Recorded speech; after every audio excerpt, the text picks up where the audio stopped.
Okay guys, thanks for joining on my next video here with the Mustang. So obviously I had a lot ahead of me with the firewall.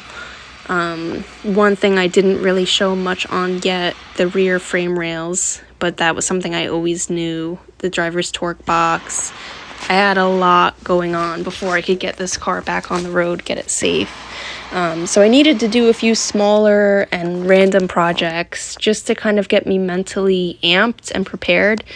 One of these was doing the A-pillars. So I wanted to melt out the lead and swap out the lead filler that the factory used, because obviously that was really prone to cracking.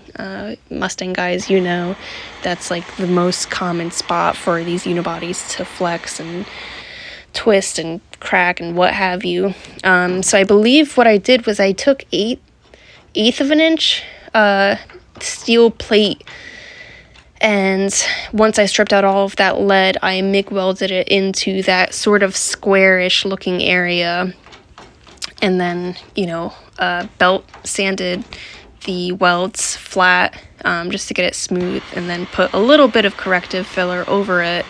But the idea here was to add structural metal, thick metal, just to keep this, you know, unibody car from wanting to twist at this really, really common spot. Because the idea was, you know, to add horsepower later, but I'm obviously so far away from that. And just to correct, you know, some potential areas for flex on the car while I'm working on it as well.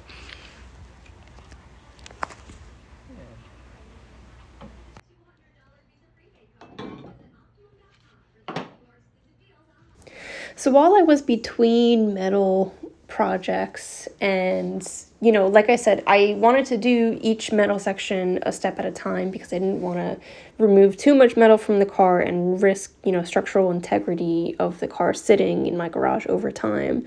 So I would tackle other projects like the seat. So my welds on the driver's seat actually broke free, and you can tell, you saw how bad the welds were from the factory. So I did a few projects like this in between during the work week just to help keep the momentum moving forward, without making the car in such an extreme state of disrepair. And this helped me mentally kind of prepare for some of the bigger projects too. And obviously I had to also do whatever random bolt-on stuff I could do. So thankfully, a lot of the accessories of the car were totally rusty, but a lot of the other, you know, structural metal wasn't so bad. So swapping these out was actually really satisfying because look at how crusty that was. So this is my driver's side rear frame rail, and, you know, aside from me ripping up the trunk pan here, this piece is pretty much in the condition it was in, aside from I pulled this outer layer, I curled it out here, and obviously I've been hammering away at this, so a lot of sediment has already fallen down. But this is what I'm currently working with here. Oh. So it might be hard to tell because I'm moving the phone on accident, but this intersection here is just, you know, just chilling on its own.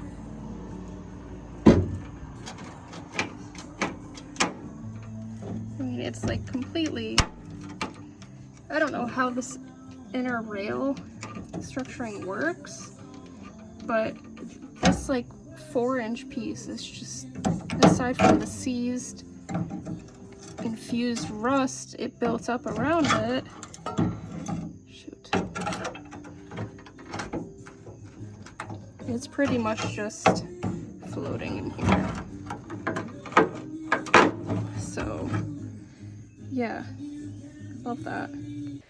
Okay, so as you guys can tell, there was a lot going on with this car, and it was not going to be some overnight thing.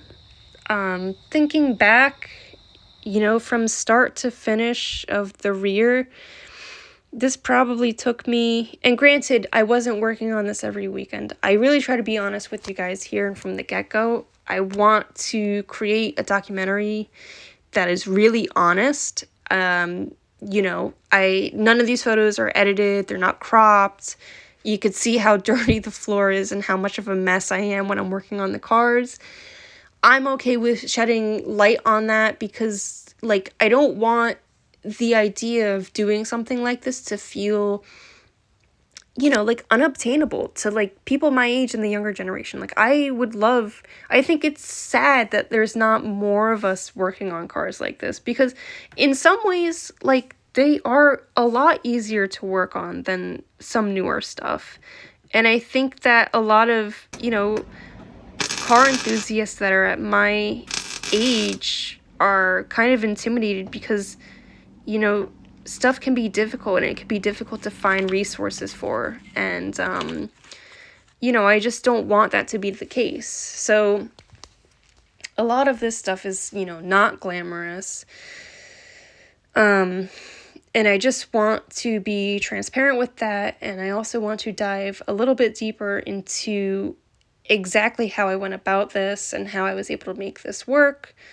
Look, some of it is really rudimentary. I mean, you could see in the photos and the videos that, I used a wooden block to keep the center of the taillight panel up and to prevent it from sagging while I was doing this work. Because all of this work, not including the weekends where I just didn't have the time to work on it, probably took me about 3 months worth of weekends. I mean, it was honestly a lot. I mean, there was a real establishment of muscle memory of just cutting and removing rusty metal to cutting out a template, cutting out the new metal, getting it to fit perfectly, prepping it, getting the clamp situated so I could weld it on as comfortably and best as possible.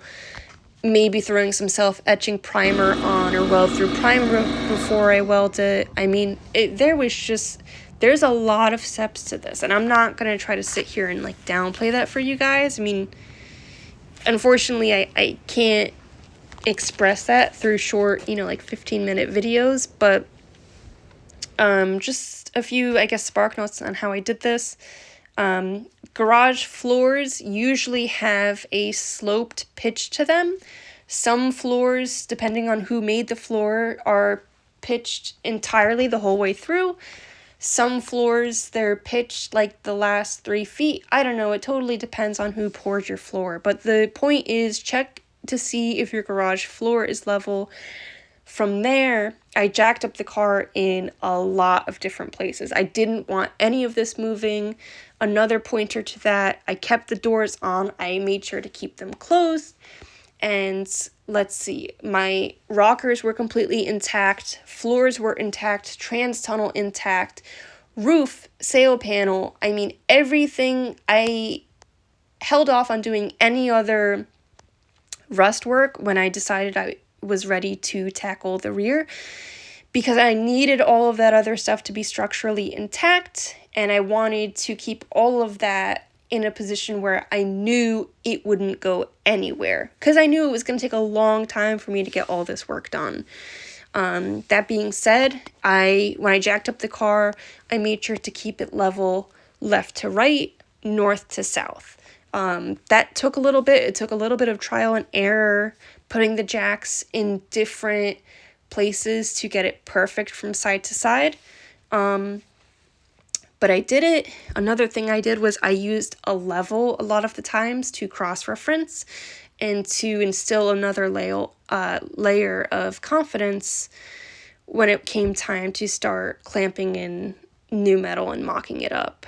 That being said, I also took measurements from the ground of the garage to wherever I was cutting or removing metal. I recorded all of that. I recorded it from side to side. I recorded it, diagonally. There were a lot of measurements. But it got to a point where, I started with one side and then I did the other, and it kind of became relatively straightforward after a little bit. I did another rudimentary thing. I came up with this trick to put a piece of wood between the solid piece of frame rail that I had, you know, closer towards the rear end, and I kept the leaf springs on, and I did that so that I could measure the distance from the frame rail mount that connects to the leaf spring to the eyelet on the leaf spring to ensure that when it was time to weld in the new frame rail, I had all of that square and as it was before disassembly. You know, another thing I did was I tried to keep as much original metal there as possible. You know, my quarters, aside from the bottoms, like my wheel arches were great. The inner and outer housings on this car are great. So I just didn't see a need to swap out all of the OE metal. I'm also a big fan for preserving all of the date stamp stuff. I get a big kick out of that for some reason because I'm a weirdo. And any of you guys who are watching this who have been around the sun with one of these cars before, you know, sometimes the quality control in the replacement panels is just, it's just not as good. So I used patches wherever I could. I know some people prefer just to swap out the entire taillight panel. You know, their argument is at that point you're just drilling out spot welds and then the entire panel comes out instead of sitting there with an angle grinder and making sure your cuts are right. But listen, different strokes for different folks, man. I mean, I just, you know, that's not how I want to go about it. You know, I like something that's a little bit more original. That's what I've learned to like. That's, I don't know, that's just who I am. But yeah, so this is just another way to go about it. You know, I'm happy to show this to people. I'm not saying this is the end all be all. It's just how I did it. And overall, I'm pretty happy with it. You know, I used a lot of spot welds. I probably went overkill with those. I got some really good welds into it. So structurally, it's good. It's been great. And I'm happy with it. And yeah, if you guys like it, you know, let me know and I'll put more videos out like this. Thanks for watching.